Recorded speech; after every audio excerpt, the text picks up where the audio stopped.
गुरु ब्रह्मा गुरु विष्णु गुरुर्देव महेश्वर गुरु साक्षात् परम ब्रह्म तस्मै श्री गुरुवे नमः। सदाशिवसमारंभां शंकराचार्य मध्यमाम् अस्मदाचार्य पर्यन्तां वंदे गुरु परंपराम्। ओम श्री गुरुभ्यो नमः। ओम श्री परमात्मने नमः। हम लोग ईशावास्योपनिषद पर विचार कर रहे हैं। नारायण तस्य भूरिति शिरः भुव इति बाहु शुभरीति प्रतिष्ठा, अर्थात उसका भू यह शरीर है, अब भुवः जो है यह भुजाएं हैं, तथा शुवः यह प्रतिष्ठा है, चरण है।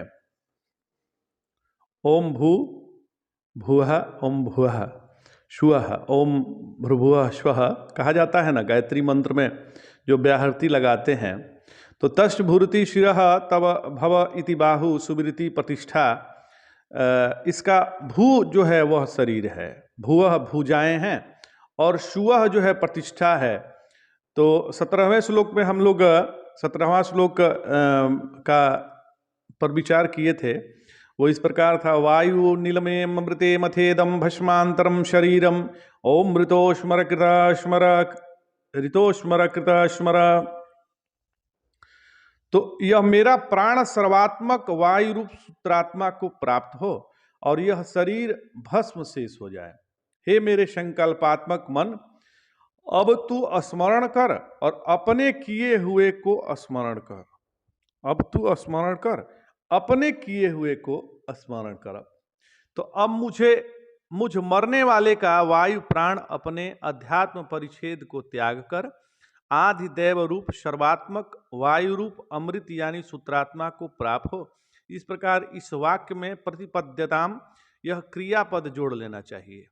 यहाँ यह समझना चाहिए कि ज्ञान और कर्म के संसारों से युक्त यह लिंग देह उत्क्रमण करे, क्योंकि इस श्रुति से मार्ग की रचना की गई है, तथा अब यह शरीर अग्नि में होम कर दिए जाने पर भस्म शेष हो जाए।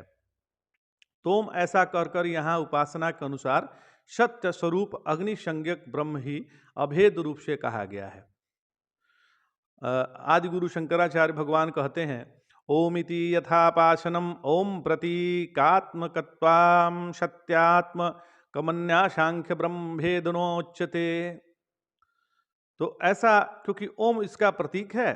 हे क्रतो संकल्पात्मक मन, तू इस समय जो मेरे स्मरणीय है उसका स्मरण कर। अब यह उसका समय उपस्थित हो गया है, अतः तू स्मरण कर। क्रतो स्मर क्रतो स्मर, यहाँ स्मर पद की पुनरुक्ति आदर के लिए है।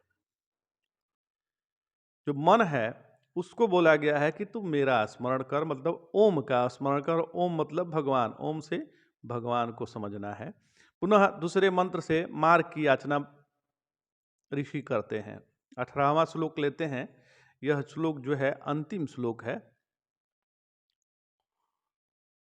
क्योंकि ईशावास्योपनिषद में 18 श्लोक है, तो ये अब अंतिम श्लोक ऋषि अंतिम श्लोक में ऋषि क्या कह रहे हैं, पहले इसका पाठ कर लेते हैं, फिर इस पर विचार करेंगे।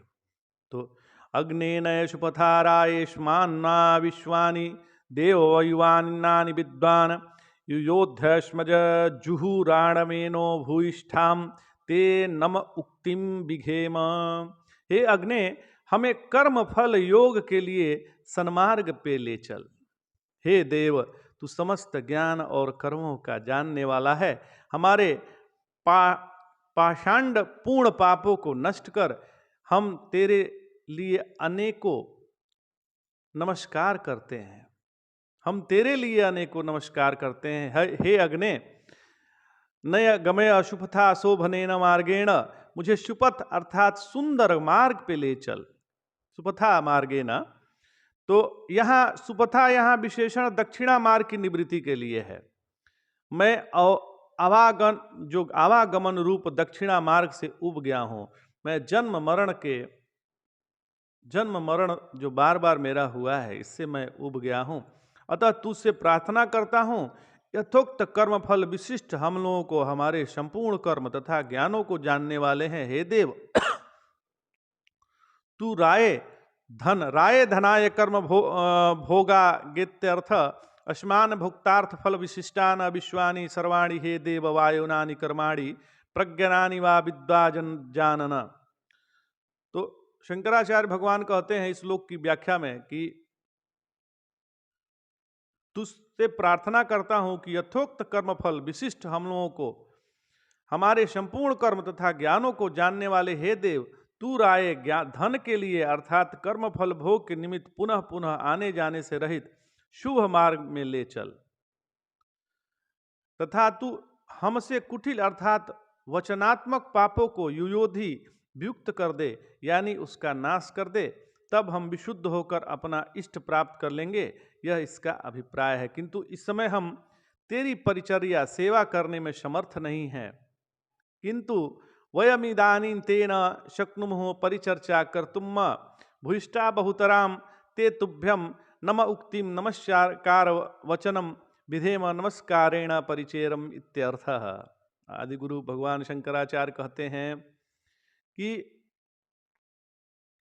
यह इसका अभिप्राय है, किंतु इसका हम इस समय तेरी परिचर्या सेवा करने में समर्थ नहीं है, असमर्थ हैं। अतः हम तेरे लिए बहुत सी नमः उक्ति यानी नमस्कार वचन विधान करते हैं, अर्थात नमस्कार से ही तेरी परिचर्या करते हैं। तो आगे अविद्या से मृत्यु को पार कर विद्या से अमृत प्राप्त करना है, विनाश से मृत्यु को पार कर कर असंभूति अव्यक्त की उपासना से अमृत लाभ करता है, ऐसा सुनकर कुछ लोगों को संशय हो जाता है। अतः इसकी निवृत्ति के लिए हम संक्षेप में विचार करते हैं। तो तत्र तत्किन्न संशय इत्युच्यते विद्या शब्दे मुख्या परमात्मा विद्येव कष्पान गृहीते मृतत्व। तो यहाँ विद्या शब्द से मुख्य परमार्थ विद्या तथा अमृत शब्द से अमृतत्व ही क्यों नहीं लिया जाता है? तो ननुक्तायाः परमात्मा विद्यायाः कर्मणश्च विरोधे समुच्चयानुपपत्तिः। ऊपर बतलाई हुई परमार्थ विद्या और कर्म का परस्पर विरोध होने के कारण उसका समुच्चय नहीं हो सकता। ठीक है, परंतु इसका विरोध या अविरोध तो शास्त्र प्रमाण से सिद्ध हो सकता है। अतः यहाँ शास्त्र विधि होने के कारण उसका विरोध नहीं जान पड़ता। जिस प्रकार अविद्या अनुष्ठान और विद्या की उपासना शास्त्र प्रमाण से सिद्ध है, उसी प्रकार उनके विरोध और अविरोध भी है। जैसे सभी प्राणियों की हिंसा न करें, यह बात शास्त्र से जानी जाती है। यथा च न हिंसा सर्वा भूतानीति शास्त्र दवगतम पुनः शास्त्रेणेव बाध्यध्वरे पशुम हिंस्यादिति। तो हिंसा हमें नहीं करना चाहिए, यह हम शास्त्र से जानते। फिर यज्ञ में पशु की हिंसा करें, इस शास्त्र विधि से बाधित भी हो जाती है। वैसे ही विद्या और अविद्या के संबंधों में भी हो सकती है। इस प्रकार विद्या तथा कर्म का समुच्चय हो जाएगा, क्योंकि श्रुति कहती है कि जिनकी गति भिन्न भिन्न है वे विद्या और कर्म सर्वथा विपरीत है।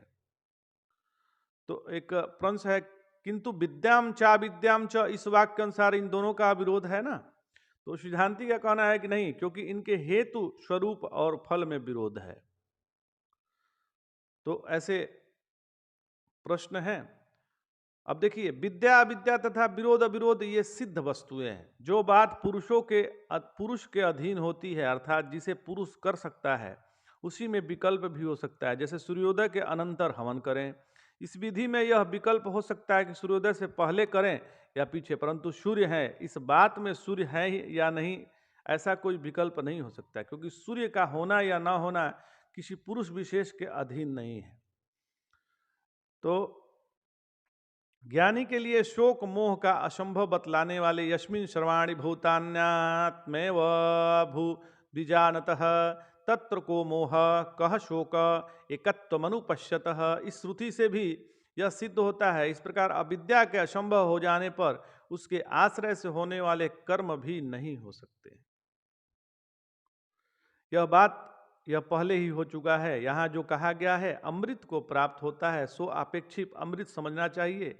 यदि विद्या शब्द से परमात्म विद्या ली जाए तो हृणेन इत्यादि मंत्रों से मार्गादि की याचना नहीं बन सकती। इसलिए यहाँ उपासना के साथ समुच्चय किया गया है, परमात्म ज्ञान के साथ नहीं। इस प्रकार इन मंत्रों का यही अर्थ है, जैसा कि हमने व्याख्यान किया है।